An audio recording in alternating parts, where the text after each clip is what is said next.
मैंने ना सुना है अभी ये जो शुएब को भी सुना है, और अभी जो शायद उस्मान थे, तो बात इनकी बड़ी ज़बरदस्त है कि जी जब हम बैठे नहीं होते ना, सेटअप जो है ना वो आके चले जाते हैं। ठीक है। बेसिकली जब मार्केट मूव कर जाती है ना, तो उस टाइम पे ना हर चीज़ अच्छी नज़र आती है। ये आपके साथ नहीं है, ये सबके साथ होता है। जब सेटअप बन रहा होता है ना, उस वक्त हम उसको उस तरह देख नहीं रहे होते, हमारे माइंड में 100 चीज़ें होती हैं कि भाई अभी इतना अच्छा वॉल्यूम नहीं आया, इतनी अच्छी बाइंग नहीं आई, इतना अच्छा रिएक्शन नहीं आया। ठीक है। उस वक्त ना वॉल्यूम बन रहे होते हैं। ठीक है।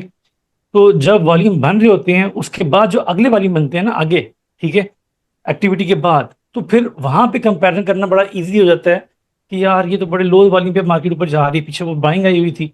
तो वो जो पिछले रिलेटिव वॉल्यूम जो होते हैं ना, जो अभी के साथ हम कंपेयर करते हैं, हमें लग रहा था यार वो सेटअप बहुत प्यारा सेटअप था। ठीक है। तो जब मार्केट मूव कर जाती है, तो चीज़ें जो ना वो एक्सप्लेन वन वर्ड। करना करना ईजी हो जाता है। ठीक है। तो ये मसला आपके साथ नहीं है, सबके साथ है। इसलिए मैं कहता हूँ कि ये चीज़ें जब आप 100 200 300 दफ़ा करेंगे ना, तो फिर आपका सेटअप जब बन रहा होगा, तब आपको रियलाइज हो जाएगा। अब फर्ज की सुबह की बात बताता हूँ मैं आपको। सुबह मैंने देखा कि गोल्ड मूव किया, सिल्वर जो था ना वो स्ट्रगल कर रहा था। M1 के ऊपर सेटअप बना है, M1 के ऊपर सिल्वर पे। ठीक है। बनने के बाद प्ले हुआ है और रीटेस्ट हुआ है, उसके बाद वो नीचे आना शुरू हो गया। तो मैंने उसी टाइम पे बता दिया कुछ स्टूडेंट्स को कि भाई इस तरह ये हो गया है। ठीक है। और यकीन करें उधर से गोल्ड गिरना स्टार्ट हो गया। अब सुबह नीचे मारने के बाद दोबारा गोल्ड ऊपर गया है।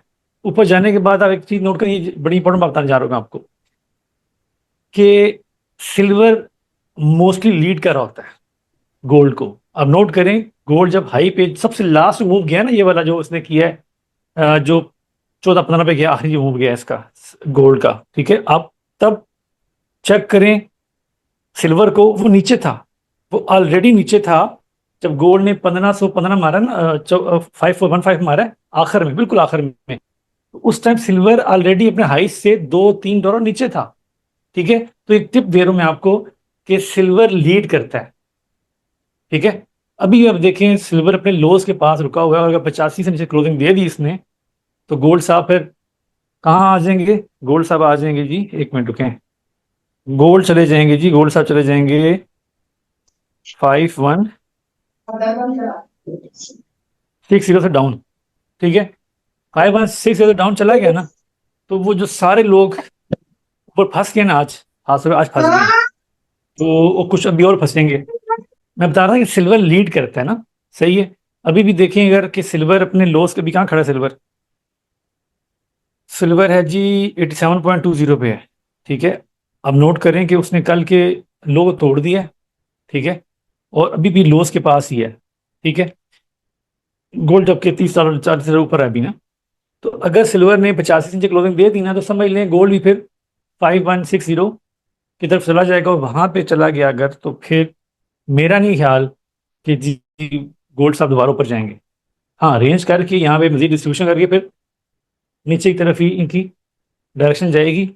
तो बताने का मकसद ये है कि मैंने आज सुबह ही कहते बरकरार हुआ था मैंने कि भाई सुबह बड़ी अच्छी मार्केट होनी है, जिधर बाइंग सेलिंग मिलती है, M1 पे आ जाओ। ठीक है। और सेटअप पे ट्रेड लेते जाओ। बड़े ही खूबसूरत सेटअप बने हैं आज, बहुत प्यारे सेटअप बने हैं। ठीक है। और मेरे अल्हम्दुलिल्लाह सारे टारगेट्स मेरे आज हिट हुए हैं। ठीक है। इसमें फंडिंग वाले में भी हिट हुए हैं, टू फेजर में हिट हुए हैं। तो सारे के सारे जो है ना, तो बड़ा सिंपल, बड़ा क्लियर जी। था कि भाई जब भी मैंने ये भी बोला था कि 90% ऑफ टाइम जब भी कोई जंग लगती है ना, तो वो गोल्ड बुलिश जाता है। ठीक है। बाजार बुलिश ही गया। बुलिश जाने के बाद उन्होंने ऊपर जाके भी सेलिंग दी, सेलिंग नीचे लेके आए, नीचे लेके आके फिर उन्होंने दोबारा से हाई से दोबारा इसलिए ले आते हैं कि अब लोग कहते हैं गैप शैप फिल हो गए हैं, रिट्रेसमेंट होगी, अब इसने बुलिश जाना है। अब उस बुलिश में ऊपर जाकर उन्होंने सही फंसाया है, अब फंसा के नीचे गिरा दिया है। ठीक है। तो अब सारा कुछ कहाँ पे है? देखिए हम लोग कभी भी ना, मैं बताऊँ, मैं कभी प्रोडिक्ट नहीं करता। हाँ, मैं जो बड़े प्लेयर्स की साइकोलॉजी है ना, उसको प्रोडिक्ट कर रहा होता हूँ कि वो क्या सोच रहे होंगे। तो उनकी मूव्स को मैं सोच रहा होता हूँ, उसकी बेस पे फिर मैं एक्शन किस बेस पे लेता हूँ? सेटअप्स की बेस पे। यानी कि फर्ज किया, मुझे पता है कि बड़े प्लेयर्स ने कैसे ट्रैप करना है, तो उनकी साइकोलॉजी मेरे माइंड में है, मैं वो उसको विजुलाइज कर रहा हूँ। ठीक है। जब वो जो विजुअलाइजेशन है वो मैच कर रही होती है, जब वॉल्यूम के साथ, सेटअप के साथ, जैसे अभी जब गोल्ड गिरा नीचे, आप देखिए यहाँ पर जब प्राइस थी, जहाँ रेंज किया इसने, कि अभी ये 5316 से लेकर ये जो 5345 से रेंज की है, यहाँ पे लोग ना बाय में एंटर दोबारा हो रहे थे। ठीक है। और वहाँ पे सेल आपको नजर आ रहा होगा, इम्बैलेंस नजर आ रहा होगा, और फिर प्ले हुआ वो नीचे सब निकाल दिए बाय। तो आप जो ट्रेड लेते हैं ना, वो अजम्पशन की बेस पे नहीं लेनी। बहुत से लोग अजम्पशन कर रहे तो मार पड़ती भी है, मुझे भी पड़ती रही मार। फर्ज किया मैं अगर अज्यूम कर रहा हूँ कि बड़े प्लेयर्स ये सोच रहे होंगे, ये करने का प्लान कर रहे होंगे, तो मैं उनकी प्लानिंग पे इतना वो अटैच हो जाता हूँ कि मैं बड़े मुंह के चक्कर में बैठ जाता हूँ। ठीक है, हालांकि उस वक्त पे सेटअप ही नहीं आया होता। ठीक है। ये उस दिन एहसन के साथ हुआ था। एहसन याद है आपको? 2 दिन पहले जो हुआ था, एहसन एक बड़े मूव के चक्कर में फंस गया। सेटअप आया ही नहीं है, वो बस वो बैठ गया, तो उसको मारी। तो इसका हल क्या होता है कि आप, ठीक है, आपने अगर उनके मूव्स को प्रिडिक्ट किया है, उनकी साइकोलॉजी को प्रिडिक्ट कर रही हो, क्या कर रहे होंगे, वो क्या प्लान कर रहे हैं, लेकिन उसकी प्लानिंग को आप किसके साथ सिंक्रोनाइज करेंगे? सिंक्रोनाइज करेंगे आप उसको सेटअप्स के साथ। कि आपने एक चीज प्रिडिक्ट की है कि उन्होंने ऐसा करना है, तो वैसा जब करेंगे तो वो सेटअप ही आएगा। सेटअप आ गया, दोनों चीजें लाइन हो गई, आप ट्रेड ले लें।